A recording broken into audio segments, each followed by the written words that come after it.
Hey my friends, welcome back to the farm. We're going to be able to do a project now that I've been wanting to do since we bought this property. We're going to update the lighting in this old Quonset barn so we can see what we're doing in here. Stick around, this is going to be a fun project.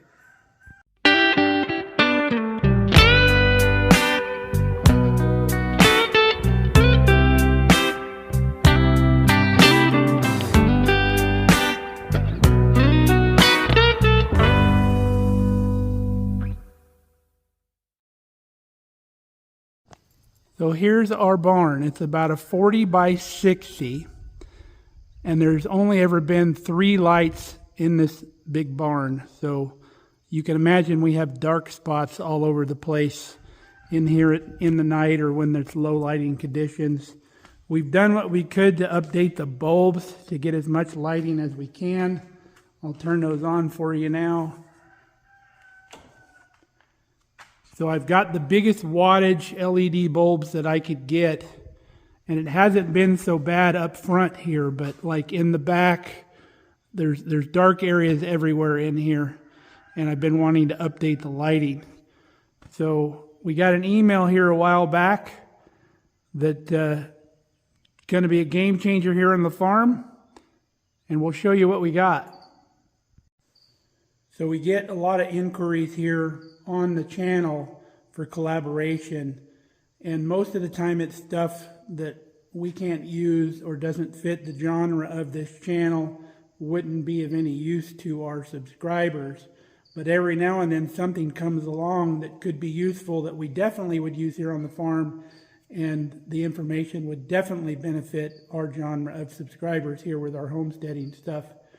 So about 3 weeks ago, we were contacted by JC LGL Lighting to see if we were interested in a collaboration with them. We could review one of their products and see if it's going to work for us. And then they asked if we had any lighting needs here on the homestead. And I'm like, absolutely. I've had a project I've been wanting to do for quite some time.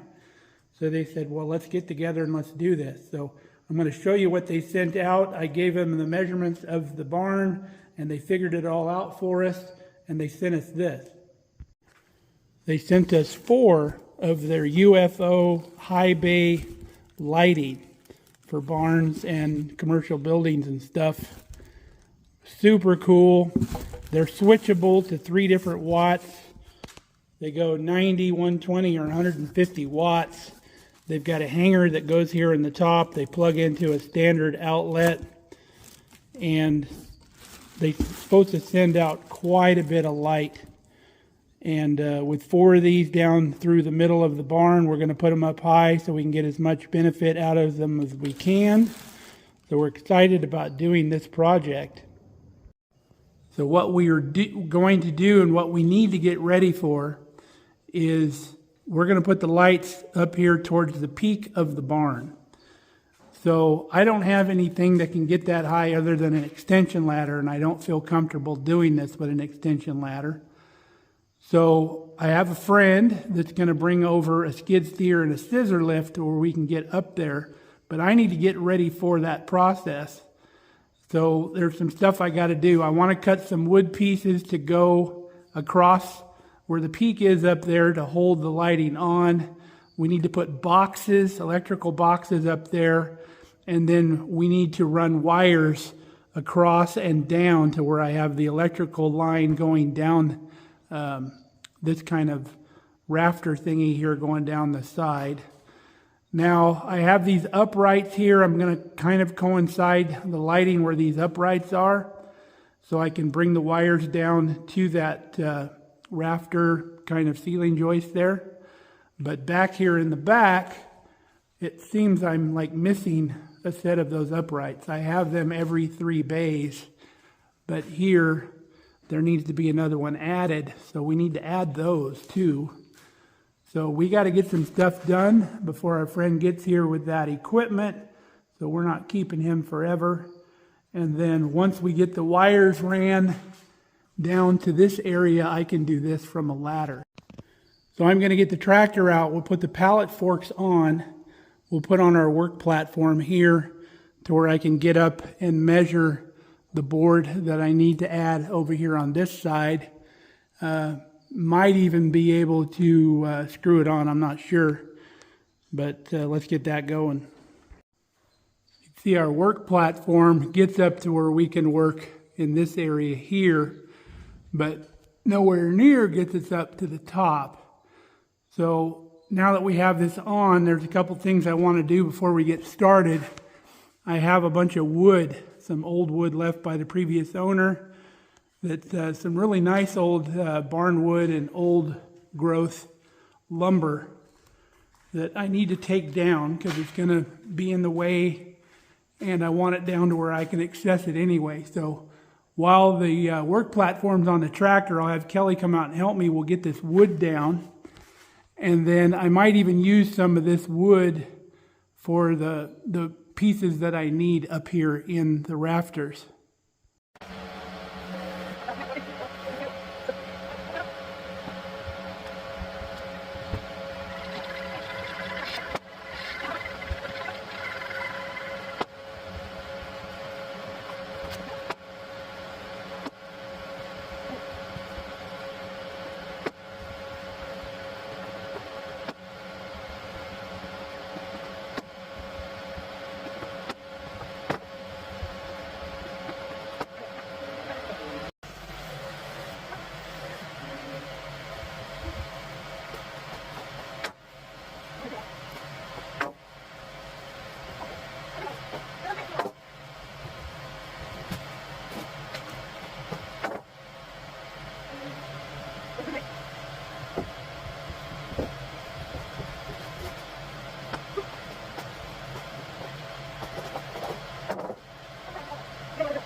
Okay, we have all of our wood down. The reason I wanted that wood down is one, so I can access it when I'm doing woodworking projects. And two, I don't want anything impeding the light coming down to the floor here. So now we got a full wide open bay all the way through up top and nothing to block that light.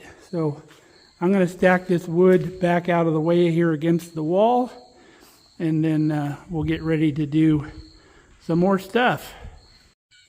Yeah, you can tell you got really nice old wood. It's still got the circular saw blade pattern on it.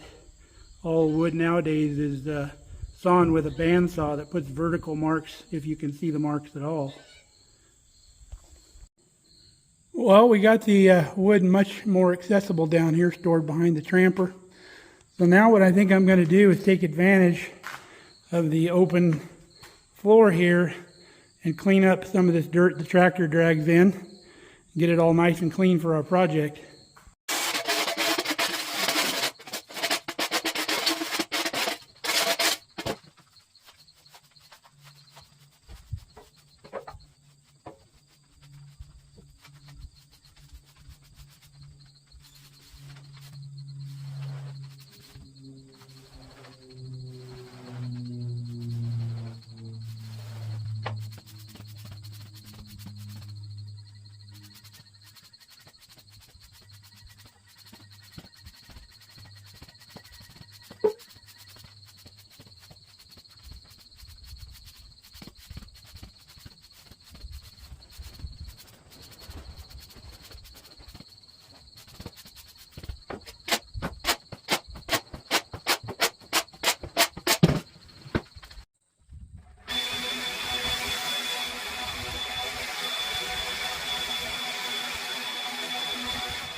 Okay, we're all clean. We shut the door shut because there was like a wind tunnel through here.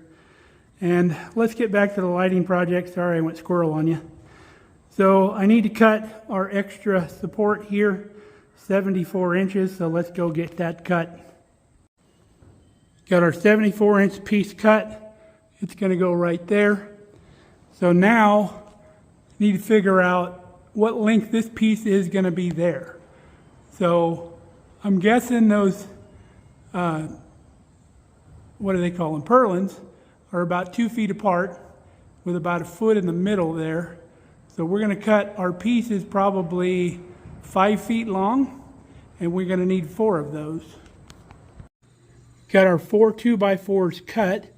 So what I'm going to do now is I'm going to pre-drill the holes for the screws in the end, so we're not splitting out our wood, and we'll even start 4 screws in these so they're ready to go once we get the scissor lift here.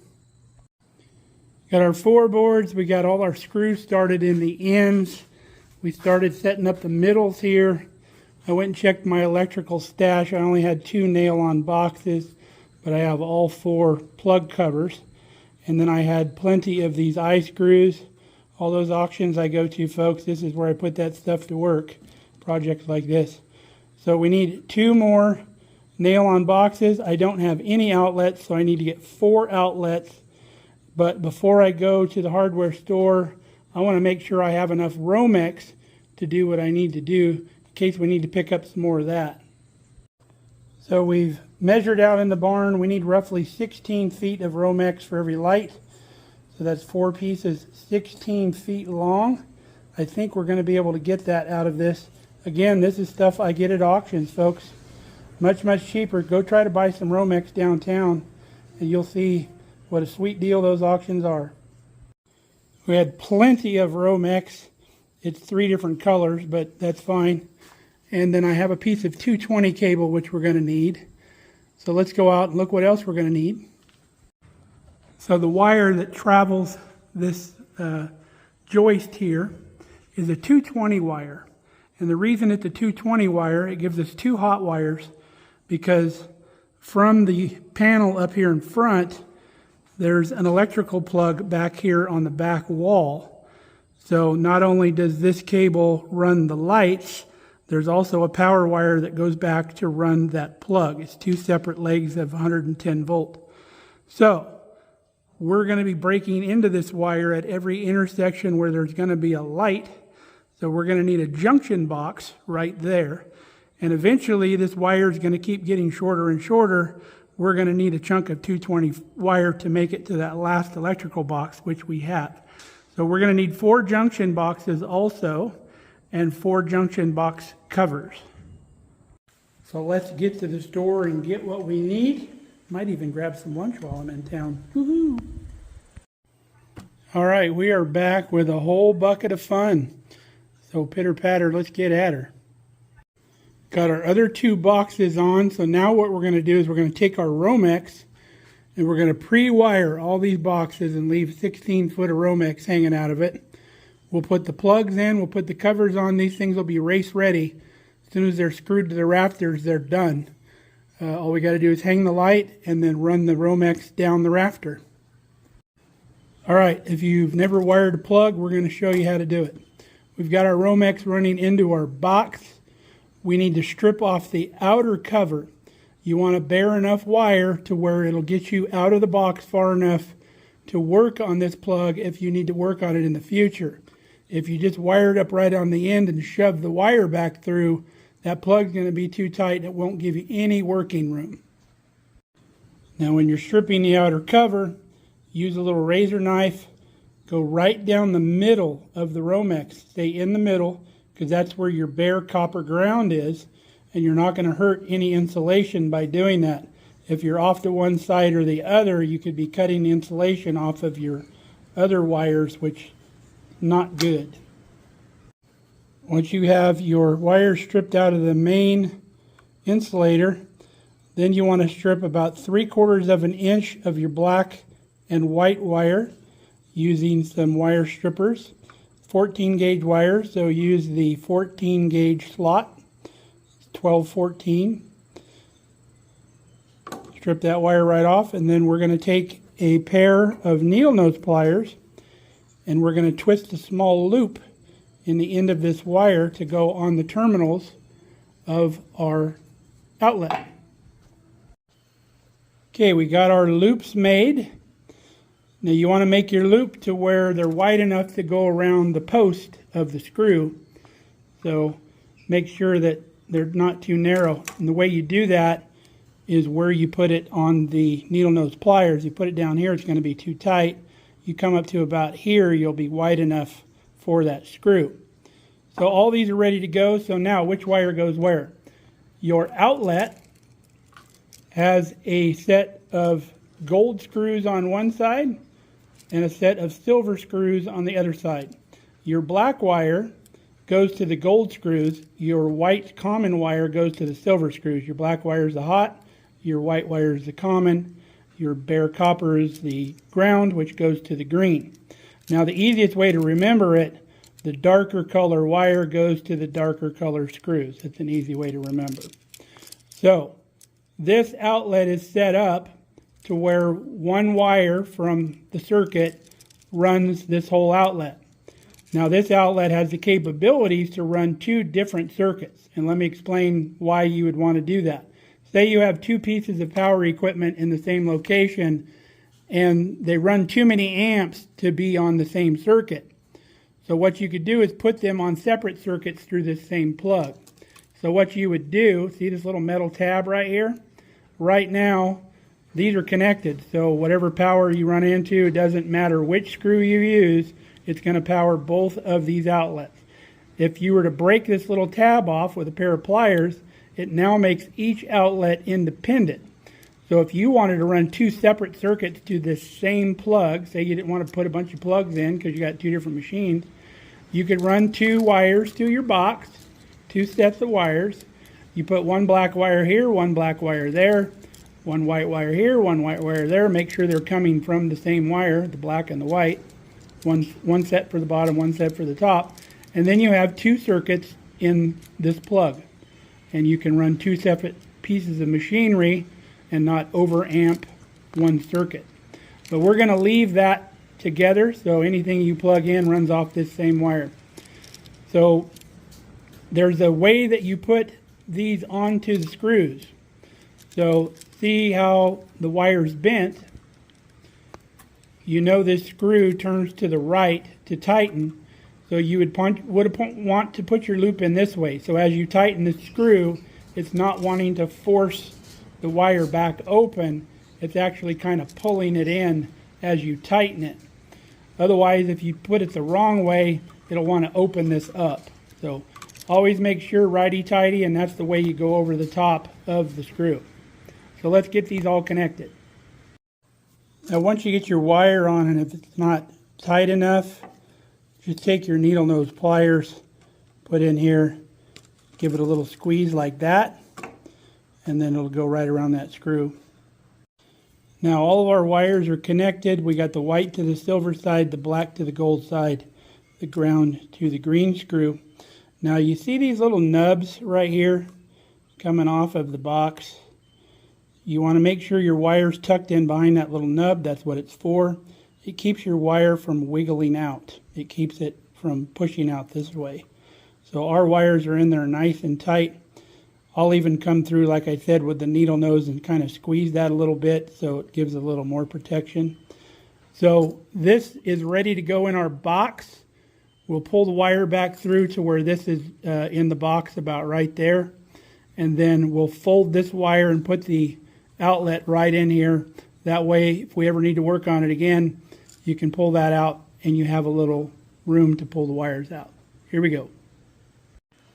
Oh, one thing I forgot to mention on these screws, you can use a flathead or a Phillips on those screws, but the best thing for those is this little square head. That little square head locks in there really good and gives you a real positive contact. It doesn't jump out or strip like a Phillips or slip off like a flathead. If you can find the little square head that fits in that little square socket there, much, much better. Now these screws that hold electrical things together, whether it be a socket like this or a light fixture, they're notoriously crazy long and you'll wear your hand out trying to screw those. Get you a drill driver with the correct bit in there and then run that thing in. So much easier. Now once you get down to where you're almost snug, you want to put this right in the middle. That way your cover plate fits correctly and it's not all crooked. So right in the middle, and then tighten her down. All right, we got her installed on our box. Now being this is a new installation and this wire's loose, I even gave me some extra room. I took this wire and I shoved it in far as I could into the box. That way you've got even extra wire in there. So now we're going to put our cover plate on. The screw comes with it. We'll put it right on there. Now your center screw is still always going to be a flathead screw. So you've got to carry more than one screwdriver. Now you don't want to go crazy tighten this up. And for some reason my OCD has always made me put those perfectly vertical. Don't know why. Well, I'm going to wire 3 more of these up. A couple things I did not mention is always run in your unused screw. That way it's less likely to touch something. It's more protected in there. The other thing is that if you're continuing this circuit down and putting more plugs on this circuit, you can run the wire in and just use these other screws because they're connected, and then your juice will continue on down the line. Now with the ground, what I do with the ground is I'll take both grounds from each wire. I'll tie those together with a third wire. So there's 3 wires in a wire nut. And then I'll bring the loose end of the third wire up here. That way you only got 1 wire on your plug. And then just tuck everything else into your box. A helpful hint when tucking your wires in, get your wires folded going up. So they're going to loop around and come up like this. That way when you push it in, it'll continue to fold in like that. And you're not jamming just straight back against the box. Got all 4 of our boxes wired up, and we've even stapled on to this piece of wood. We'll continue those staples down once we get it mounted. When you're putting your staples in, don't drive them so hard that they're going into the insulation on the wire. See how that still moves? We're not smashing that, we're just holding it in place is all we're doing. We're going to get these carried out to the barn. These are ready to go in. Got all our new cross members out here ready to go. We're going to set up our lights real quick. Those are just ready to hang. So the way we've got our hooks set up on our cross members, they run across this way. So we want to set this hook up to where the wires are off to the right hand side there, or the left hand side, doesn't matter. But that's going to make it so these wires go up and around that 2x4. The outlet will be over here on this side. We'll loop the wires around the 2x4 a little bit and then just plug into that outlet. That way the wires are wrapped around a little bit. We might even tie a knot in the wires just so there's no issues later. Now this little wire here is for a dimmer unit that you can attach to this light, but we're not going to be doing that in this installation. The wires are already coated so they can't short out or anything. And these wires, like you saw earlier, just have a standard plug on them to plug into that outlet. So now that we've got our hook in the right spot, we need to tighten this set screw right here. Now the other thing we want to do is we want to put this on the highest setting. So inside this rubber plug, there's a switch. And there's 3 positions, low, medium, high. Down all the way to the bottom is high. I have found that at the factory setting, they're on high already. But we're going to double check because it's a long way up there. And we won't be able to get up there if we get it wrong. Now you're probably asking yourself, why would they need to be adjustable? Well, that's the cool thing, that they are adjustable. Say you're in a spot where you don't want the light to be so crazy bright. Say you have a smaller space. You can turn that light down to where it's just not stupid bright in your space. So that's a pretty neat feature. Now when you're installing this hook, you need to back out this set screw. If it's too far in, your hook's going to bottom out on this screw. So make sure you're out far enough where that hole is clear. Also, when you screw this in, you're going to feel a little bit of resistance where this hole was tapped, thread were tapped into the other hole. there'll be just a little nub in there that's going to slow you down, but keep on going and you'll bypass that, and then make sure you're engaged with this set screw. You'll be good to go. These hooks also have a safety on them, so once you get them hooked on the eye, you tighten this screw down. It keeps it from becoming unhooked from your eye up on the ceiling. My friend Shane's just about here, so we're going to head out to the barn. We can get this knocked out.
Well, there's our new light fixtures up there.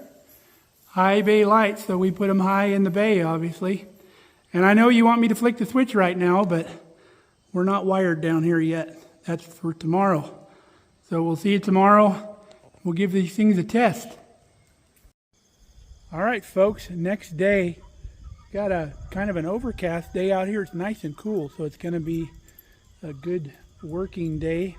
It'll stay a lot cooler here in the barn. When we left you yesterday, we had the lights all hung. Now we have to install the junction boxes over here on the ends and tap into the existing wire and get all of those wired up before we can turn our lights on. Might be a little challenge, like with the trailers in the way, cubbies in the way over here probably for a ladder. We may have to move a bunch of stuff around, but I want to go get the boxes ready first. We can get those ready to be screwed on, get everything put in them. Got our 4 junction boxes. Each box is going to need one of these 1-inch clamps on each side, and then we need a 3/4 coming down from the top for our lights coming into the box. These will be for our power wire that's going to go through the box. So we got to get the knockouts taken out and get these put in.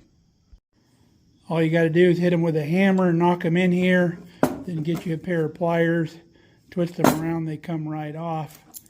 And then you take this nut, take it off, put it through, put this nut on the inside and tighten it up. And then this piece right here clamps on your wire once you get it run into the box. It's pretty cool, keeps your wires from moving around. Got all of our clamps installed. To tighten these up, all you do is take a flat screwdriver, put it on the tightening side, which is the right side. Give it a few taps, it tightens that up. Now, a cool piece of history for you, these little blanks that come out of there. Have you ever heard the term, I wouldn't give a plug nickel for that? That was referring to these, because back in the day, the vending machines couldn't discern from what a real coin was or just a little hunk of metal was. People used to take these and put these in the vending machines and fool them. So there's all different sizes. Like this one here would be like the size of a dime. This would be a nickel. And then these would be like a quarter or $half or whatever, I forget which. But the vending machines, all they had was something to read if something was actually inserted, like the old telephones and vending machines. You could use these to get stuff. So they obviously made them to where now they know if you're actually using a coin or not. And these things no longer work, and don't try it because that'll just ruin and plug up the vending machine till it won't work, till somebody comes out to fix it. Now, one thing I didn't notice when I was putting this one together, if you turn the box the other direction, the two big holes line up. So it doesn't really make a difference, but all our boxes are ready to go. Another thing worth noting is always make sure your clamps, your screws for your clamps are facing out a direction where you can get at them. You obviously don't want them the other way because the board's going to be behind you. So I've got all those clamps facing out forward. So let's go get these installed out in the barn. We'll get to cutting wires and get things wired up. Look at all our money. Okay, we've got everything we need. So we're ready to kill the power and get these things installed. Now let's talk about overamping your circuit. When you're adding lights or adding plugs and you're going to be running things, you want to make sure you're not drawing too much power for that circuit. We have a 20 amp circuit that runs these lights. So to figure out your amperage on the stuff that you've installed, like these 4 lights are 150 watt lights.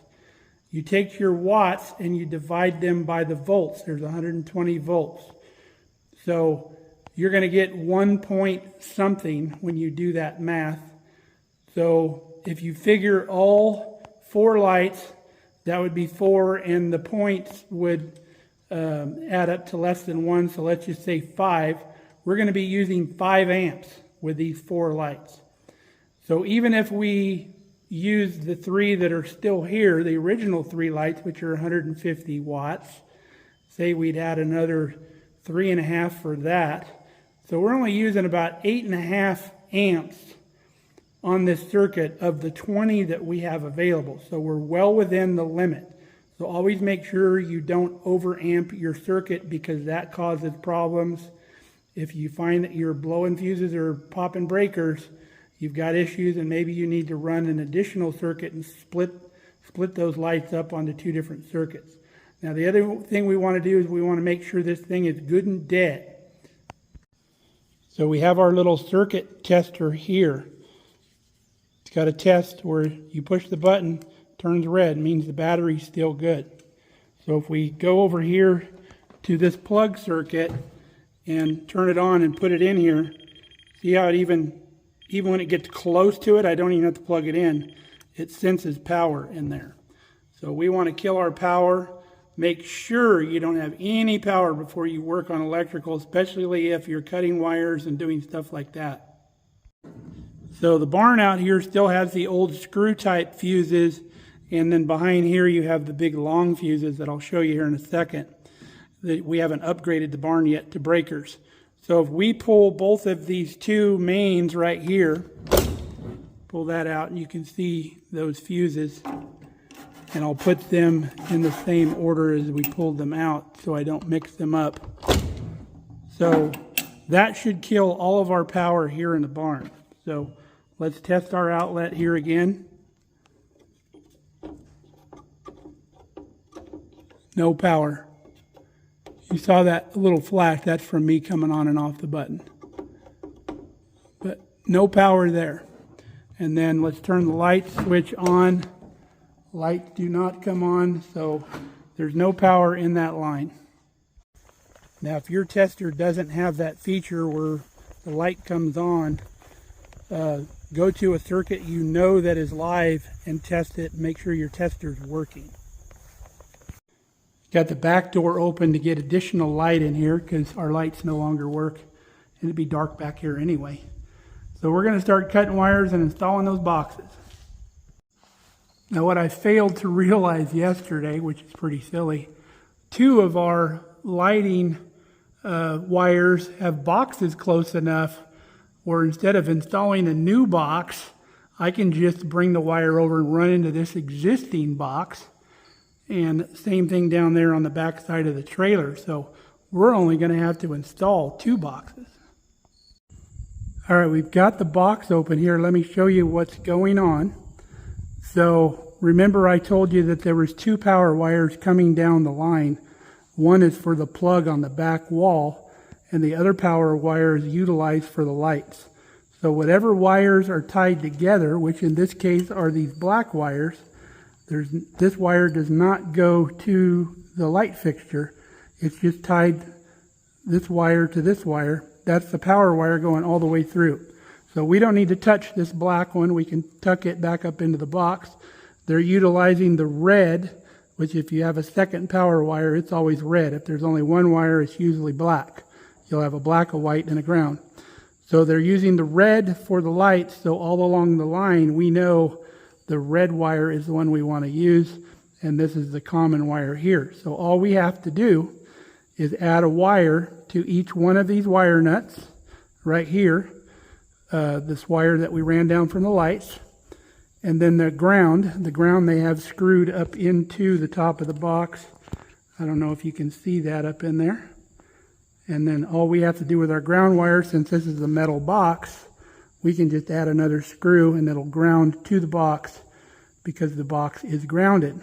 So we'll get this new wire stripped back. We'll put a 3/4 plug right here in the hole to run it through for the clamp, and then we'll be in business. Okay, we put a new screw up in the box for our ground. So being the metal box, everything's grounded together. We added our white wire along with the other common wires here.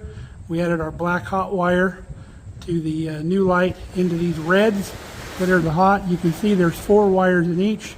These red connectors are good, up to 4 wires. You can't put any more than that. So all we have to do is stuff this stuff back up into the box, put the screws back in the fixture, and this box is done.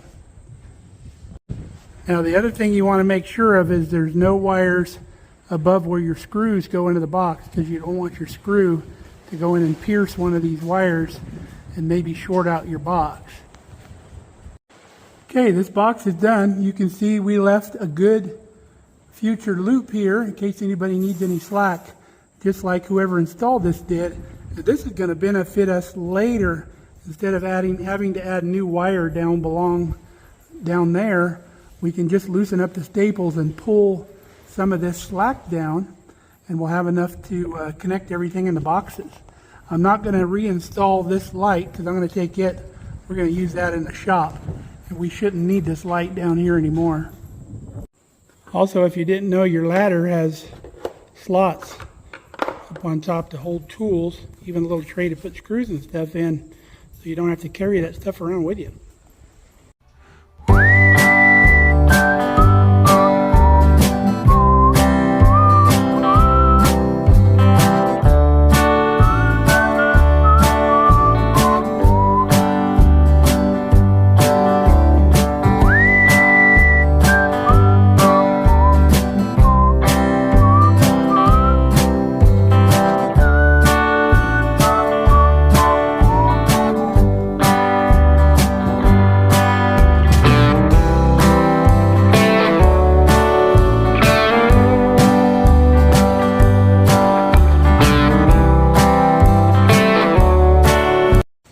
Okay, we got our first junction box installed. These are pretty straightforward because there's no fixture. Remember, our black wire just runs all the way through because it's for the outlet in the back of the barn. So the wire coming down from the new lights, black, white, and copper. All 3 coppers will get tied together here because we don't need to ground this box. There's no fixture. All 3 white wires get connected together. And then our 2 red wires, which are our light circuit, gets connected to the black wire coming down, the hot wire up to our new lights. All 3 of those get connected, and that's it. You just stuff it into the box, put the cover on, you're done. These new boxes now, you just slide that top one on, line this up with the screw, and it just drops on. And gravity holds it on while you tighten it. There we go, a nice clean installation. We'll probably take a staple the yellow wire over here. We've got a good loop. There's already a staple there, never mind.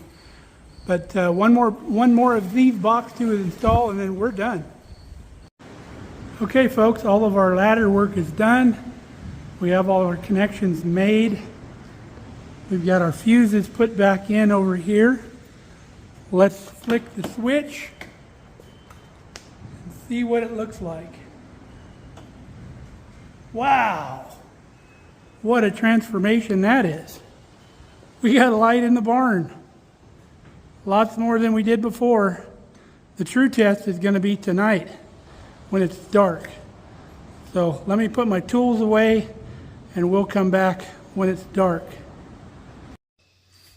All right, it's almost nighttime out here. I told Kelly to go stand down in the dark in the barn, and I'm going to light her up to see what she thinks of these new lights. Here we go. Woo. Pretty cool, huh? Yeah, you can see like in every corner. Yeah, super cool. That's why we put them up really high. They're called high bay lights because the lights go a lot further around the barn. Night and day difference, literally. Pretty cool? Yeah, it's awesome. Well, that was a pretty nice transformation out in that barn. We no longer have the dark areas where it's hard to see. That barn is lit up literally like daylight. So super cool. Thank you to JC LGL for reaching out to us and providing those lights for us to try. They're going to be a game changer out in that barn, definitely. So let's talk about these lights a little bit.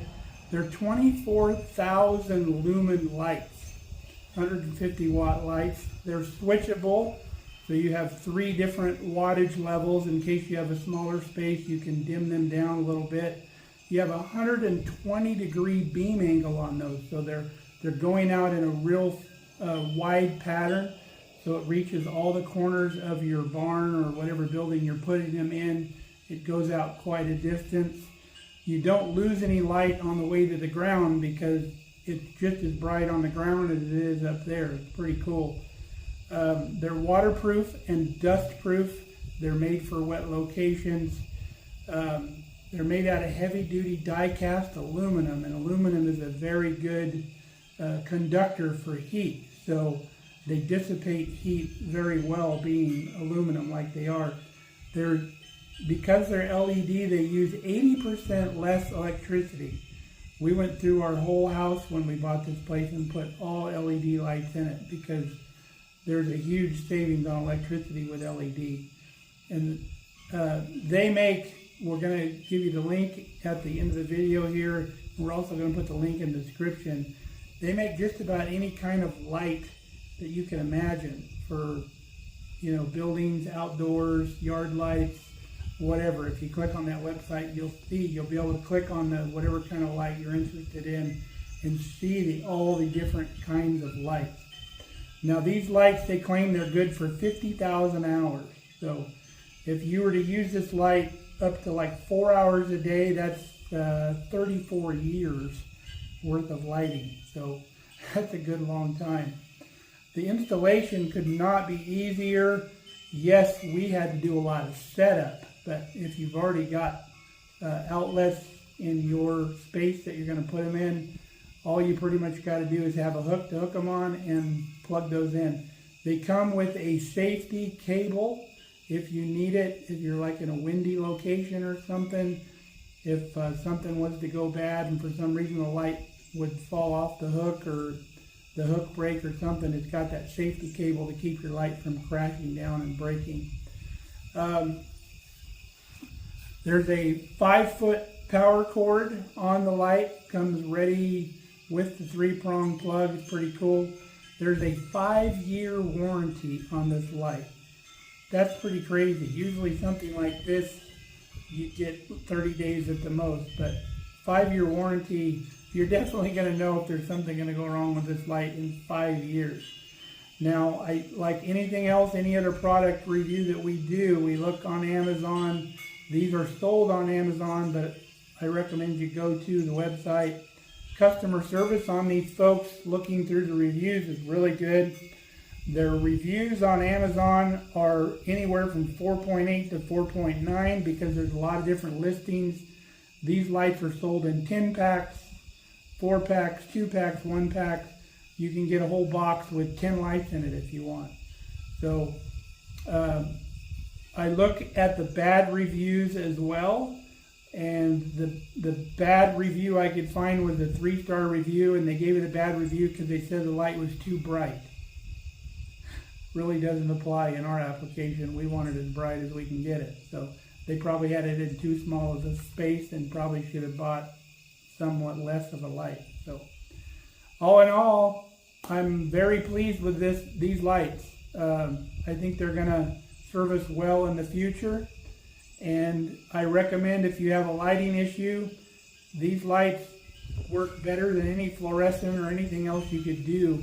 And especially if you've got the high ceiling like that, they're made to go in that high ceiling and they'll spread and cover your whole barn. So if you get a hold of those folks, email them or whatever from their website, tell them how big your barn is. They'll tell you how many lights you need or even what type of light you need. So I hope this information helped you out if you've got a lighting issue. I hope you enjoyed the installation video. It was a fun project that we've been wanting to do for a long time, and it would still be on the back burner if JC LGL had not reached out to us, because you know, with a homestead you got to set priorities, and they came through for us and wanted us to review their lights, so we were more than happy to do it. So until next time, stay safe, stay healthy. We love you guys. You can find the lights at this link right here. The link will also be in the description where you can just click on it and it'll take you right to their website. So we love you guys. Come back and see us here at the farm.